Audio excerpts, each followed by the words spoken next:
एक last bencher ने एक छोटा सा सपना देखा था एक बड़ा सा यूट्यूबर बनने का, और उसका रिजल्ट क्या मिला आप सभी को पता है। मैं 10th में फेल हुआ, मैं तीसरी बार भी 10वीं में फेल हुआ। मेरी माताजी अभी भी लोगों के घर में जाके घर घर जाके पार्लर का काम करती थी। मेरे को दोस्त बोला करते थे, गली के लोग बोला करते थे, तेरी माँ तो उधर घूम रही है। कैसा लगेगा आपको सोचिए। और उसी रात में अपने घर से भाग गया।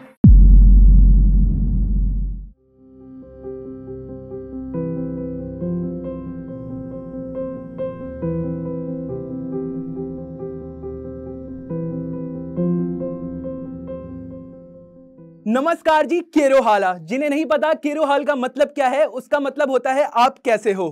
और मैं आपको बता दूं, मेरा नाम है रनीश और मैं हूं 22 साल का। जी हां। और मैं आज आपसे ये नहीं बोलूंगा मैं मिडिल क्लास फैमिली से आता हूं या मैं कहां से आता हूं, क्योंकि उससे फर्क नहीं पड़ता मैं कहां से आता हूं। मैं कहां से कहां तक जाऊंगा फर्क उससे पड़ेगा, क्योंकि इन द एंड सबको रिजल्ट से फर्क पड़ता है। जी हां। तो आज मैं आपको अपनी कहानी बताने आया हूं इस सोच से कि अगर आप भी एक यूट्यूबर बनना चाहते हैं, आप भी अपनी किस्मत को बदलना चाहते हैं, कुछ आगे बढ़ना चाहते हैं, तो मेरी कहानी आपके लिए बहुत ज्यादा मदद करेगी। ये मेरी कहानी शुरू हुई थी जब मैं 6th क्लास में पढ़ता था। तो एक लास्ट बेंचर ने एक छोटा सा सपना देखा था एक बड़ा सा यूट्यूबर बनने का। तो जैसे कि मेरे पास फोन भी नहीं था, क्या कर सकते हैं, बट मैंने अपना चैनल भी अपने दोस्त के फोन में बनाया। जी हाँ। और जैसे कि मैं 7th क्लास में पहुंचा, मैंने डबिंग करना स्टार्ट करा। मैं 8th क्लास में गया, मैंने और तरह की वीडियोस बनाना स्टार्ट करा। मैं 9th में गया, मैंने वाइन्स बनाना स्टार्ट करा। मैं 10th में गया, मैंने सोशल टॉपिक पे वीडियोस बनाना स्टार्ट करा। और उसका रिजल्ट क्या मिला आप सभी को पता है। मैं 10th में फेल हुआ। जी हाँ।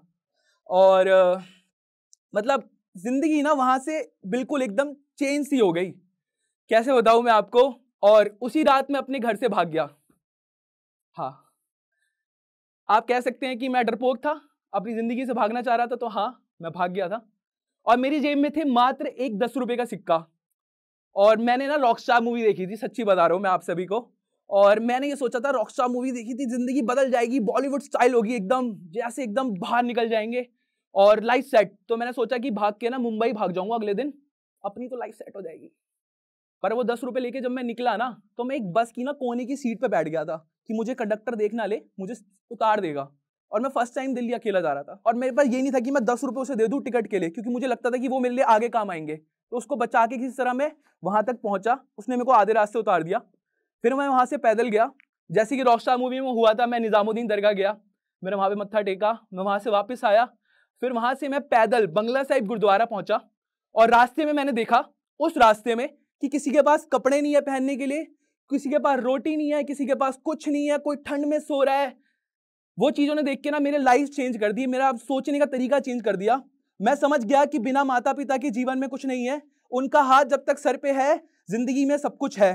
तो जैसे ही मैं सुबह उठा, मैं फिर वहां पे निकल गया अपने घर के लिए, वापसी के लिए। और वो 10 रुपए मेरे जब काम आए, जब मैं घर वापसी जा रहा था, उसकी मैंने टिकट ली। मैं घर पहुंचा और मैंने देखा घर पे सब रो रहे हैं, परेशान हुए पड़े हैं। उनके जो दुख के आंसू थे मेरे को देख के खुशी में बदल गए।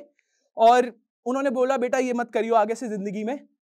और मैंने कहा ठीक है। मुझे लगा अब चीजें ठीक हो जाएंगी, घर वाले समझ जाएंगे, पर चीजें और खराब होना शुरू हो गई, क्योंकि मेरे पिता की जॉब जा चुकी थी और मेरी माताजी अभी भी लोगों के घर में जाके घर घर जाके पार्लर का काम करती थी भरी धूप में।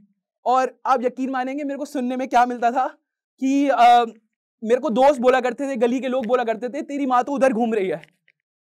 कैसा लगेगा आपको सोचिए। मुझे पता है कि वो रात भर आती थी, उसके बाद आके भी वो खाना बनाती थी, घर में घर से घर काम करती थी और कभी शिकायत नहीं करती थी।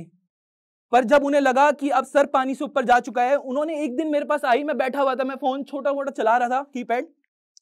उन्होंने बोला कि बेटा अब ना, कल मैंने तेरे लिए बात कर ली है पंखे वाली जॉब पे, तेरे को कल से वहां पे जाना है और तैयार रहियो। मैं हिल गया, मतलब मैं डर गया। और इंसानों की तरह अब काम करना पड़ेगा, सच्चाई से मेरा फासला हो गया। फिर मैंने देखा यार ठीक है, मैंने कहा मम्मी मैं नहीं करूंगा, मेरे को आम जिंदगी नहीं जीनी, मेरे को ये नहीं करना कि मैं मतलब जॉब से जाऊं, घंटे वापस आऊं, खाना खाऊं, सो जाऊं, मेरे को ये नहीं चाहिए। मैं उस दिन मम्मी के सामने पहली बार दिल से रोया हूंगा। मेरी मम्मी ने कहा ठीक है, मेरी बात को समझा। उन्होंने कहा ठीक है तू कर, और मैं तेरे को कुछ समय का ही समय दे सकती हूँ, उसके बाद मैं भी नहीं कह सकती, क्योंकि हर रात घर में कलेश होते थे, पैसे नहीं हुआ करते थे खाने के लिए। और आपको पता है जिसमें पैसे नहीं होते तो फिर आपस में लड़ाइयां ही होती हैं हर दिन हर रात। मैं भगवान से यही कह के सोता था कि भगवान जी प्लीज किस्मत बदल दो मेरी। सच्ची बता रहा हूं, कोई ऐसी रात नहीं होगी जिस दिन मैंने भगवान से प्रे नहीं करी हो कि प्लीज मेरी किस्मत चेंज कर दो। बैठे बैठे मुझे पता था कि मेरी किस्मत चेंज नहीं होगी, भगवान भी क्या करते। और एक रात मैं ऐसे ही बैठा था तो मेरे पापा ने मेरे को बुला के बोला, और देसी पापाओं की तरह जैसे बोलते हैं कि बेटा शर्म कर ले, तेरी मम्मी बाहर जाती है और तू यहाँ पे बैठा हुआ है, कुछ काम वाम कर ले। तूने ये करा, तूने अधूरा छोड़ दिया, तूने सिंगिंग करी, तूने अधूरी छोड़ दी, तूने ये करा, वो सब अधूरा छोड़ता गया, किसी काम को तो जिंदगी में पूरा कर ले। मैंने कहा, मैं एकदम से ना दिमाग की कहते हैं ना बत्ती जली। मैंने कहा हाँ, मैंने किसी भी काम को पूरा नहीं करा और मुझे लगा कि मैं यूट्यूब बहुत अच्छे तरीके से करता हूं। तो मैंने कहा अब जिंदगी में 10 साल हो जाए या 50 साल हो जाए, बनना तो यूट्यूबर ही है, भले मेरे को कुछ भी हो जाए, मेरे को कुछ भी करना पड़े। तो बस फिर अगले दिन से मैं निकल गया और मैंने सबको ट्राई कर लिया था। जैसे कि मैंने आपको बताया, लगभग यूट्यूब में जितने तरह के चैनल जिस तरीके की क्रिएशन करते हैं वो मैं सबको ट्राई कर चुका था और कुछ भी सफल नहीं हो रहा था। तो एक दिन ऐसे ही मैंने एक भैया देखे, वो खाने की वीडियो बनाई उन्होंने और वो चले गए। मैंने कहा यार ये काम तो मैं डेली करता हूँ, मैं तो डेली खाने जाता हूँ बाहर, ये तो बढ़िया काम है। तो मैंने घर से लड़ झगड़ के रो पीट के मैंने कैमरा ले लिया। और मैंने किस तरीके से कैमरा लिया मैं उस पर बताऊंगा तो बहुत लंबी बात हो जाएगी। फिर जैसे कि मैं कैमरा लेके ना मैंने वीडियो बनाना शुरू कर दिया। मैं जहां भी खाने जाता था मैं वीडियो डाल देता था, पर उससे भी कुछ नहीं हो रहा था। फिर मेरी जिंदगी में टर्निंग पॉइंट आया। लोगों की जिंदगी में आता है ना दुख आता है, कोविड आ गया, बट मेरी जिंदगी में बढ़िया चीज हुई जब कोविड आया। एक फेसबुक पेज को एक बंदे की जरूरत पड़ी जो अपनी जान को खतरे में डाल के कोविड में बाहर जा सके, उनके लिए वीडियो बनाने। तो मैंने कहा ये मैं करूंगा, मैं जाऊंगा। तो मैंने कहा ठीक है करते हैं। और उसके बाद मैंने उनसे बोला कि मैं करना चाहता हूं। उन्होंने भी एक बारी मेरे से पूछा, उन्होंने मेरा पेज देखा कि मैं भी फूड की वीडियोस बना रहा हूं, उन्होंने कहा ठीक है आप करो। मैं निकल गया भाई रास्ते में एक कैमरा लेके हर तरफ शूट करने के लिए। और मैं आपको सैलरी बताऊंगा तो आप भी कहेंगे कि बहुत बढ़िया थी। मैं उस समय 18 साल का था और जिस टाइम एक पढ़ के भी बच्चे वो सैलरी नहीं कर पाते, मैंने उतनी सैलरी उस समय उठाई थी और मुझे गर्व है। वो थी 30,000 रुपये महीना। मेरे पास बचते थोड़े से थे बट वो मेरे लिए बहुत काफी थे। और जैसे कि मैंने वीडियोस बनाना स्टार्ट करा और वो सच्ची मानेंगे उनके पेज पे वो 16 मिलियन, 11 मिलियन, 2 मिलियन, 1 मिलियन, मैं कहूंगा उनकी जिंदगी में उनकी भी भूमिका रही होगी उस पेज पे। पर मेरी वीडियोस वायरल होना स्टार्ट हुई, मेरा कॉन्फिडेंस बढ़ना स्टार्ट हुआ। मेरे को लगा कि अब कुछ बढ़िया हो रहा है, पर कुछ बढ़िया होता है तो उसके साथ बुराई भी अपने साथ आती है, कहते हैं ना। तो लोगों ने नेगेटिव कमेंट्स करना स्टार्ट कर दिया कि ये किसकी भद्दी आवाज आ रही है, कौन ये फटी आवाज का है, कौन ये बेसुरा यहाँ पे आ गया है। मेरा मोटिवेशन और डाउन होना स्टार्ट हो गया। पर मेरे को जिंदगी में खुशी मिली जब मेरे को लोग पहचानने लगे मेरी आवाज की वजह से। वो भले बेसुरी हो, वो भले कैसी भी हो, बट लोगों ने पहचानना शुरू करा। उसके बाद मेरे को नोटिस करना लोगों ने स्टार्ट करा, पर फिर से कुछ दिक्कत आई। जैसे कि कोविड गया उसके साथ मेरी नौकरी भी गई और जहां मुझे लग रहा था कि मैं स्टेबल हो रहा हूं थोड़ा थोड़ा, वो वहां पे गिर गया। मेरे पिता को नहीं पता था कि मैं क्या कर रहा हूं, उनको मैं नहीं बता रहा था। मेरी माता को पता था।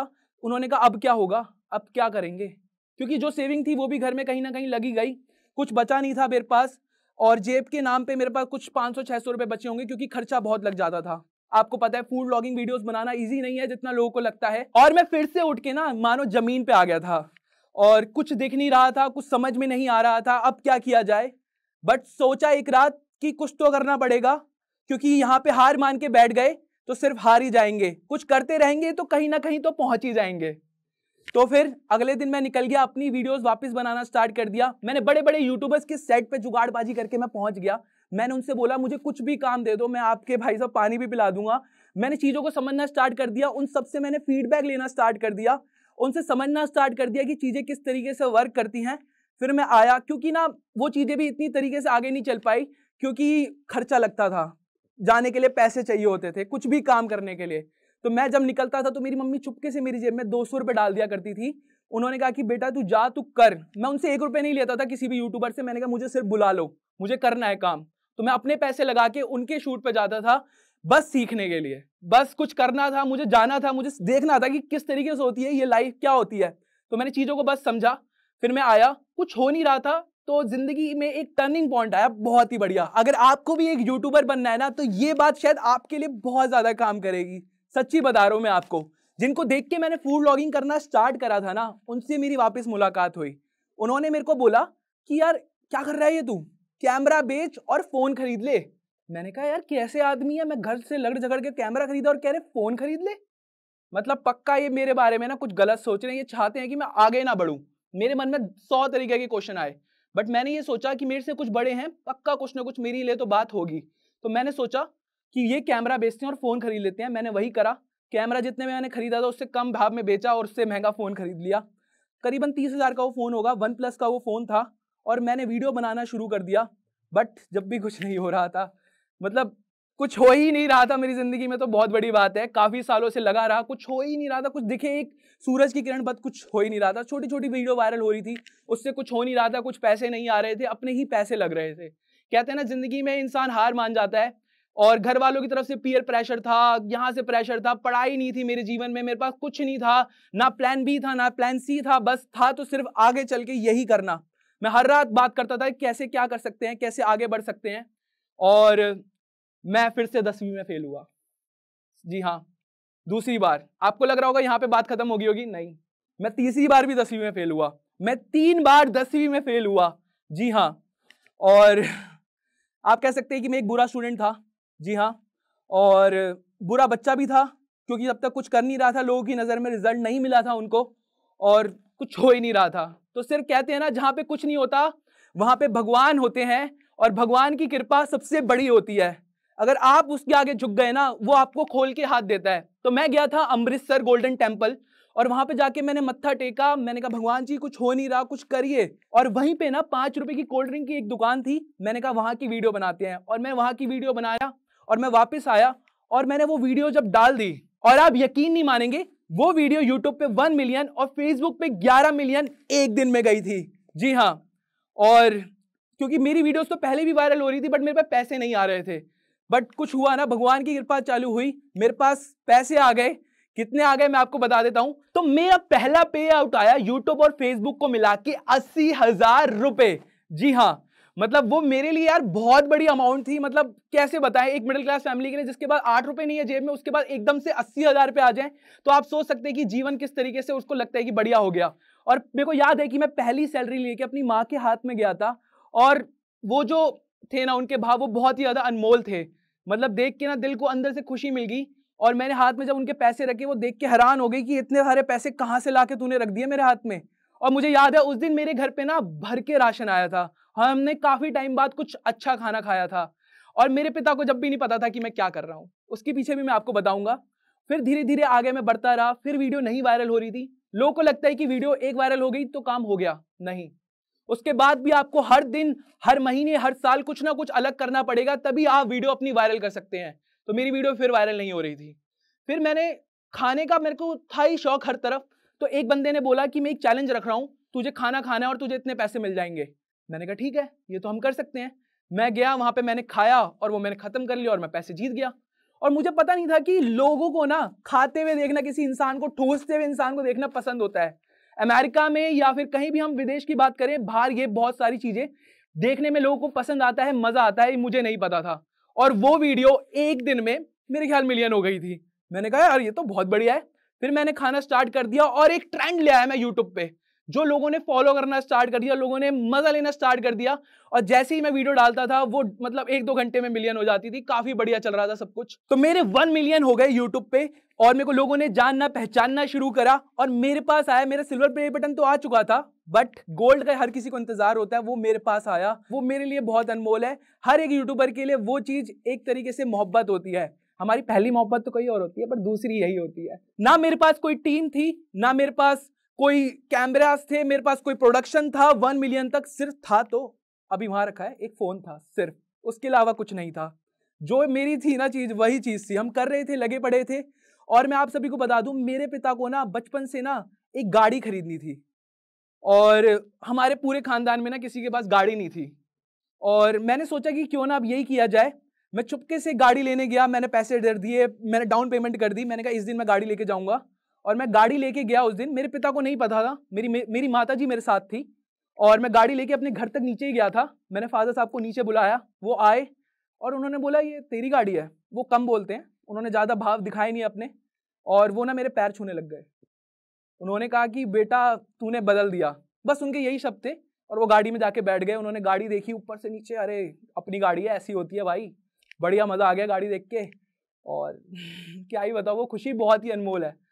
और वो गाड़ी हमारे लिए एक तरीके से, लोगों के लिए वो एक गाड़ी होगी, हमारे लिए सब कुछ है, क्योंकि हमने वो जिंदगी में पहली बार देखी थी और मैंने अपने पैसों से खरीदी थी। और पैसों, आपको पता ना, जब आप खुद कमाने निकलते हैं तो एक एक रुपए भी ना आपके लिए जेब से निकाले नहीं जाते, काफी हार्ड होते हैं निकालने। माँ बाप के पैसे तो आसानी से खर्च कर लेते हैं, बट अपने नहीं करे जाते।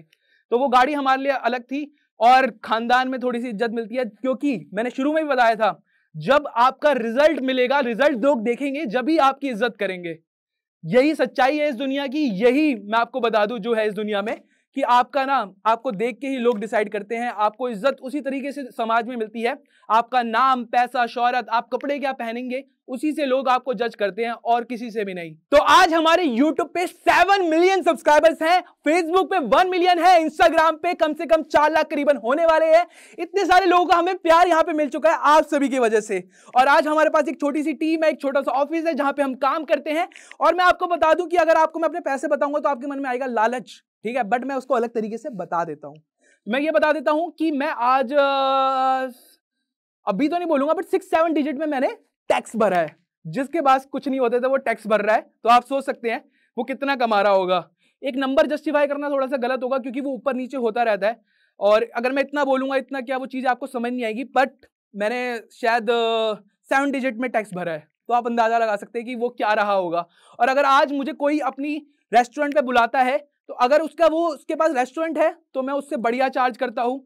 करीबन अभी से, अगर अभी की बात करूँ तो 50-60 हज़ार, पहले की बात करूँ तो 3-4 लाख मैं चार्ज करता था वीडियोस बनाने के लिए उनके लिए। पर आज भी और आज तक, अभी तक, अगर किसी स्ट्रीट फूड कार्ट पे मैं जाता हूं, मैं उससे 1 रुपये नहीं लेता हूं, क्योंकि उन्हीं की वजह से हम बने हैं।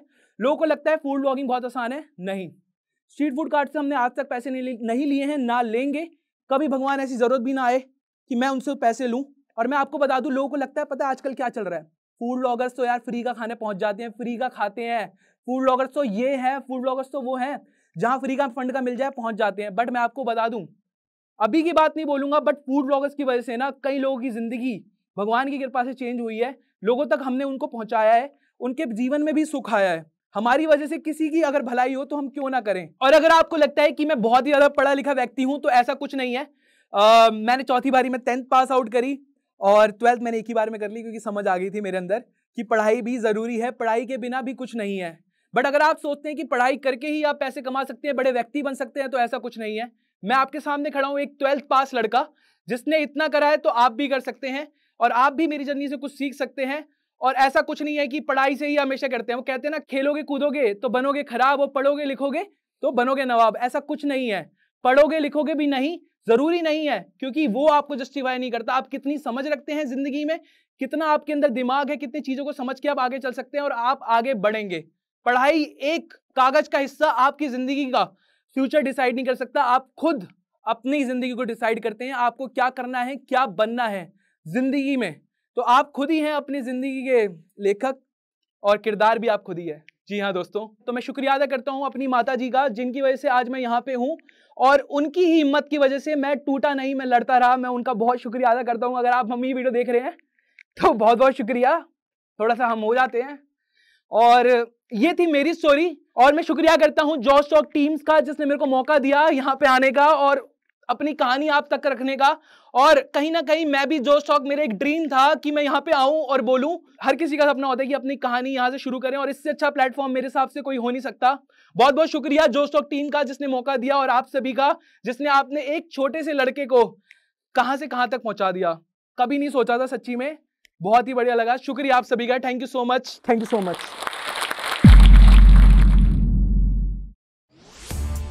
इस वीडियो के बारे में अपनी राय नीचे कमेंट सेक्शन में हमें बताएं और अपने दोस्तों के साथ ये वीडियो शेयर करना ना भूलें।